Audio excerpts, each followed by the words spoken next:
Сәлем балақай, Зерек бала каналына қош келдің. Бүгін біз сенімен бірге азайтуға арналған тапсырманы орындаймыз. Ал ендеше, бастайық. 16-дан 8-ді алғанда қанша болады?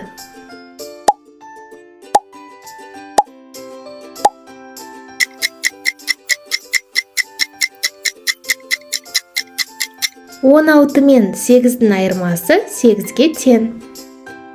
12 мен қандай санның айырмасы 5-ге тең болады?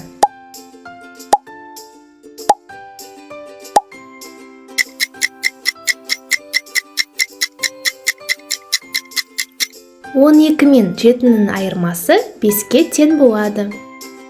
20-дан 7-ні алғанда қанша болады?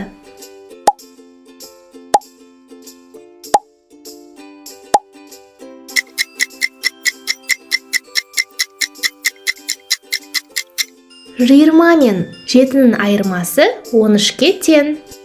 Қандай сан мен 11-дің айырмасы 14-ге тең болады?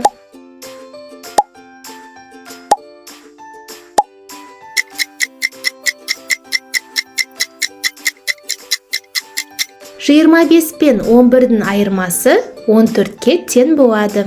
31-ден қандай санды алғанда 15-ге тең болады?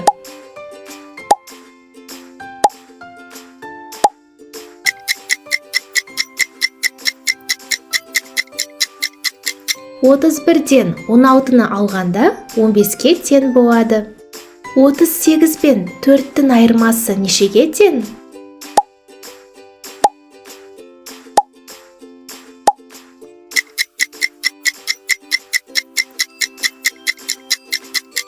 Отыз сегіз бен 4-дің айырмасы 34-ге тең. Жарайсың балақай, сен бүгін азайтуға арналған тапсырманы орындап шықтың.